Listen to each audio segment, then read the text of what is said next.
مبارك عليكم شهر رمضان وينعاد عليكم يا رب كل سنة بالصحة والعافية. وصفتنا اليوم هي حلا المشمش بدون سكر. تابعوا الوصفة معي.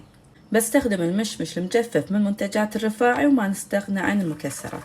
محضرة الطعام: ضفت المشمش، جوز، ضفت شوي من حليب جوز الهند، جوز الهند مبشور، ماي الورد.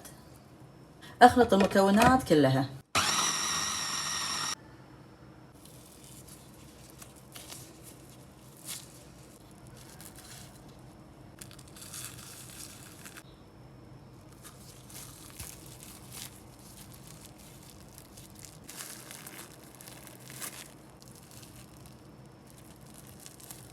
علينا وعلى عيونكم بألف عافية.